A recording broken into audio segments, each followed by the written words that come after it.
Hello fellow mood readers, and welcome back to another video. Today I want to talk about my top 10 from 2024. I decided to put this one out because I did want to talk about some of my favorites, and a few of the ones that I've recently talked about I'm not going to talk about at all. I'm just going to mention that they were my top 10. I do have a few honorable mentions, so I will start with those. So right out the gate, I started pretty early with it, and I finished the Red Rising trilogy. So Morningstar is going to be my first honorable mention. I really enjoyed that series. I finished only the first 3 books. I know that there are more, but that finishes off the original trilogy. So I really enjoyed it. I do think it got better after book 1, but I did enjoy book 1 as well. And I don't think there is a person that is interested in books that has not heard of the Red Rising trilogy. It is an amazing sci-fi series, and I did give this one 5 stars. I gave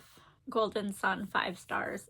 They were both really good, but I think that book really got going, really got better after the first book, which I think I might have given 4, or I don't think I gave it 5, but I think I gave it 4 stars. But that one really did get better as it went, and I really enjoyed books 2 and 3. I don't believe I mentioned it before, but I did listen to all of the Red Rising series. I don't own any of them, but I listened to them through the library app, Libby, and the audiobooks were great. I thought that the narrator did a really good job as Darrow, as you follow Darrow through the whole series, and I thought that the audiobook narrator did a very good job. So if you're wondering if there's a way to pick those up, you can give the audiobooks a shot. I thought they were very well done, but I definitely do want to grab copies of that trilogy, and I do want to continue on with it. I just haven't gotten there yet. My next honorable mention is going to be The Beautiful Ones by Silvia Moreno Garcia. I just love her writing.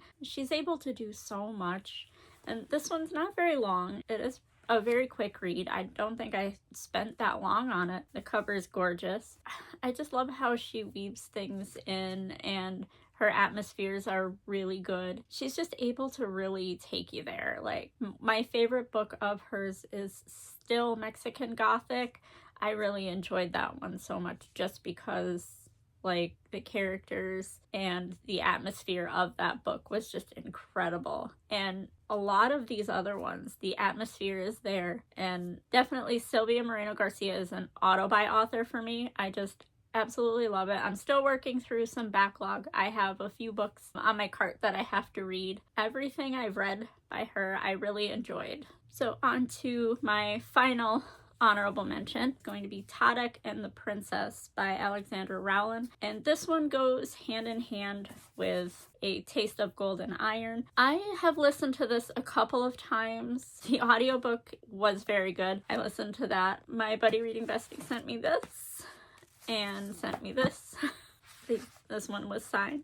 She got 2 copies and she sent me one. This one expands more on a character that really grew on me through the story. Like, in the beginning of A Taste of Golden Iron, I didn't really care too much for Tadek, but as the story went on, I grew to love his character, and in this, it's actually, it made me cry, and it was just a really beautiful story, and it takes place after this book. I just have to say, Cato and Evermere are just awesome, especially in the beginning, because Evermere would like to be anywhere else but near Cadeau. Just seeing them grow closer together and seeing the story progress and seeing Cadeau just figure more of himself out. Honestly, this one I gave a 4.5. I thought it was really good, and this one I gave a 5. So if you're wondering what it's about, I will give you the synopsis off the back. Cadeau, the shy Prince of Arasht, finds himself at odds with one of the most powerful ambassadors at court, the body father of the Queen's new child, in an altercation that results in his humiliation. To prove his loyalty to the Queen, his sister, Cadeau takes responsibility for the investigation of a break-in at one of their guilds, with the help of his newly appointed bodyguard, the coldly handsome Evermere, who seems to tolerate him at best. In Arasht, where princes can taste precious metals with their fingers, and myth runs side by side with history. Counterfeiting is heresy, and the conspiracy they discover could cripple the kingdom's financial standing and bring about its ruin.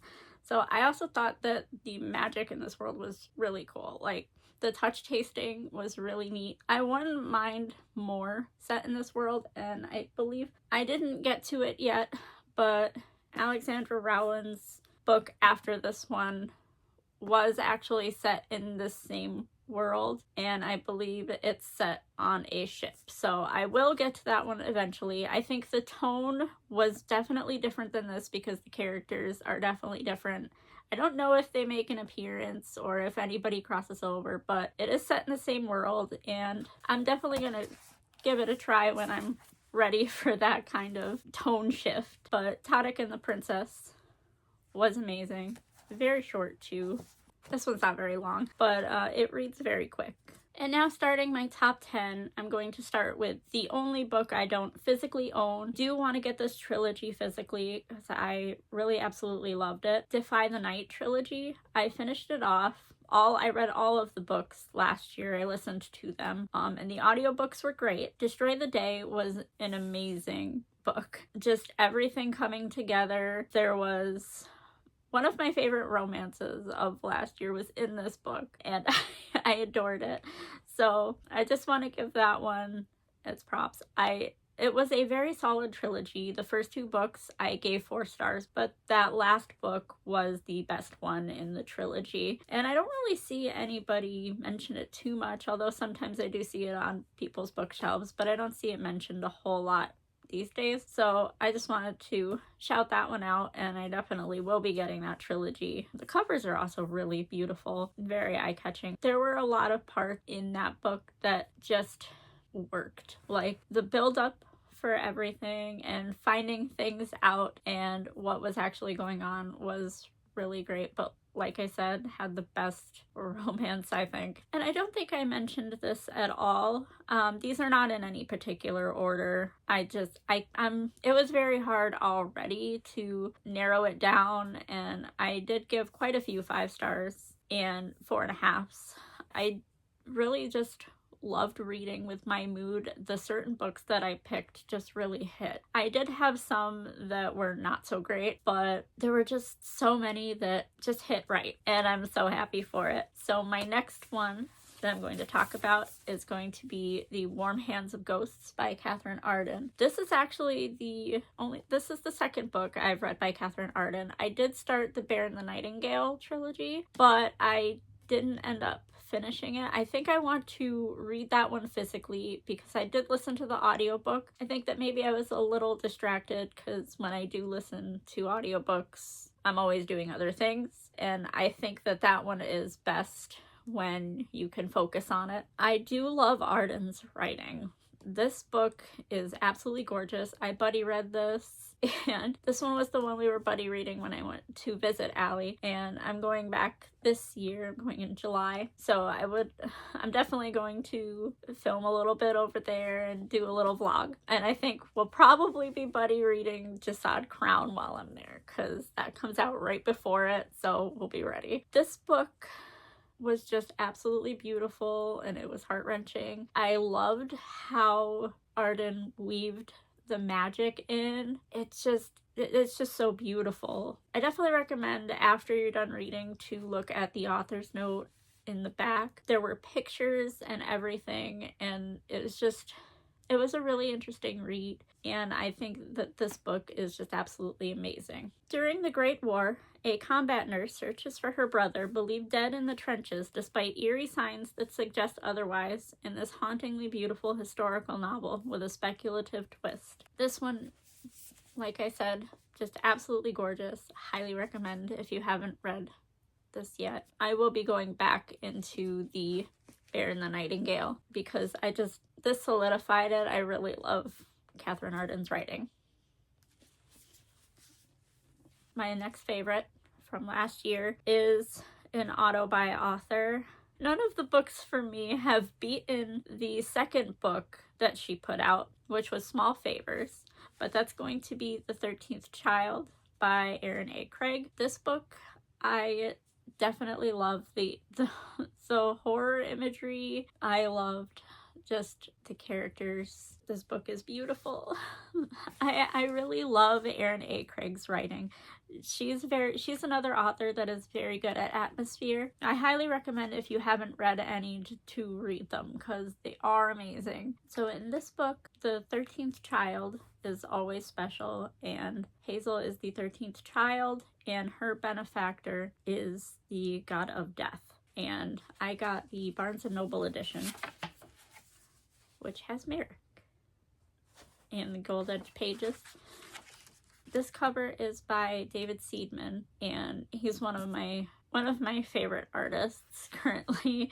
I love his artwork, and as soon as I saw the skulls, I was like, those are Seidman skulls. So I highly recommend picking this one up. My favorite of Erin A. Craig's will probably be Small Favors for a while. I am excited though. She does have one coming out this year called A Land So Wide, so I'm very excited, and it's one of my most anticipated reads of this year. And next up, I talked about this in my October books, but The Reformatory by Tananarive. This one was beautiful, haunting, sad. It made me angry. Just, there's so much in this book, and the worst part is that the villains are people. The monsters are people. Parts of this that were just incredibly different. I liked the switches in POV from Robbie to Gloria. This book is very sad, and it will make you angry, but it's beautiful and it's definitely worth checking out. I am definitely going to be reading Tananarive's other books. I'm looking forward to The Good House. I've heard a lot about that, and I know on Instagram someone else gave me some recommendations, so I can't wait to check them out. But definitely check this book out. It's just heartbreaking and beautiful, and just remember the real monsters just aren't always monsters. They're people. And next, I'm going to be getting two out of the way that I've talked about a lot. I'm not going to say very much. I'm just going to breeze right through them because you've heard me talk about them to death. And the first one is Malice, and the next one is The Fury of the Gods. These both are incredible books. Favorites. Love them. Can't wait to read more. The next book I checked out on audio.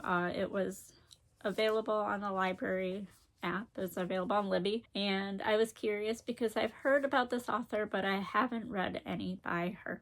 And that'll be A Psalm for the Wilde Built. This story is beautiful. Very short, very easy to read, but just beautiful. Look at the artwork.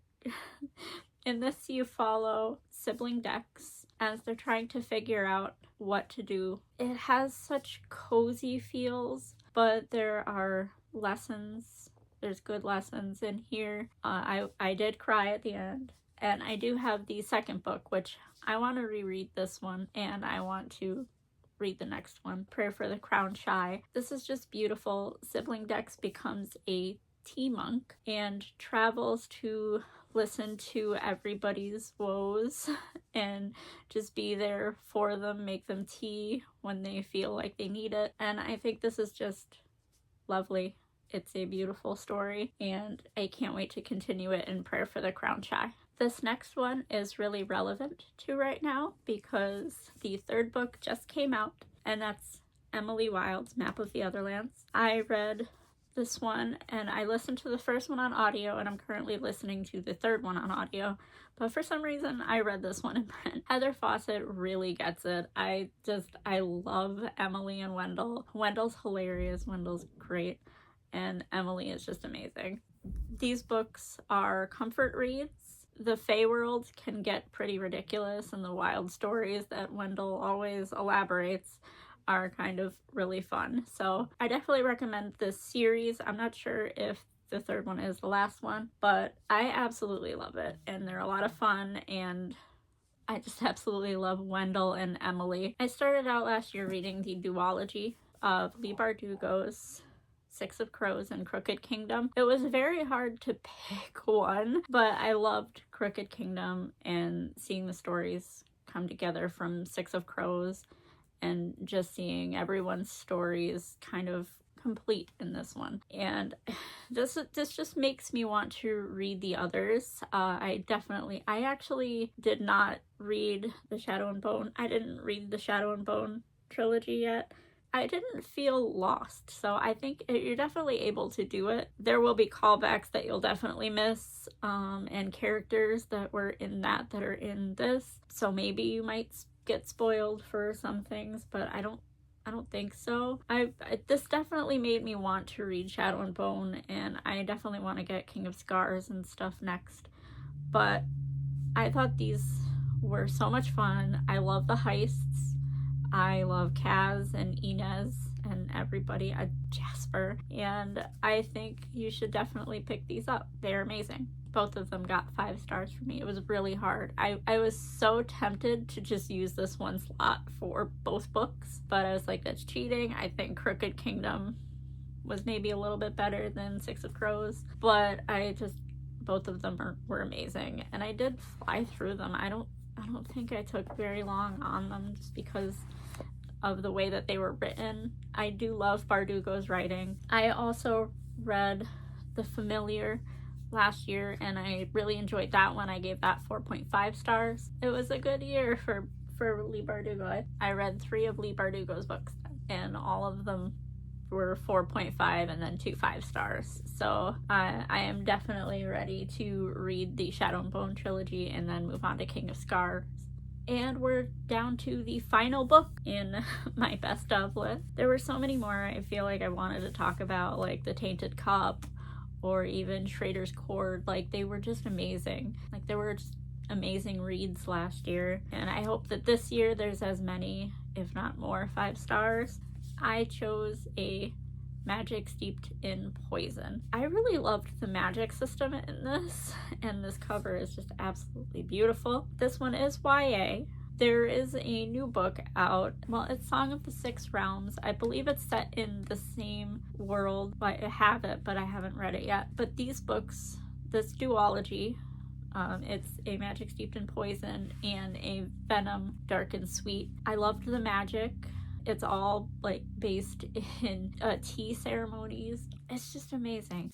I picked this up. This was a cover buy because I really didn't know what it was about, but I do like Judy Lynn's writing, and this art is amazing. I definitely recommend if you think that sounds interesting to you. So those are my top reads from last year. Thank you for watching this video. It is, like I said in the last video, it's good to be back. I'm very happy to make videos again, and I'd like to know, what was your top read of last year? If you can't pick one, you can drop multiple. You know, my TBR can't handle it, but it will. Once again, thank you for watching. Thank you for joining, and I'll see you all in the next one.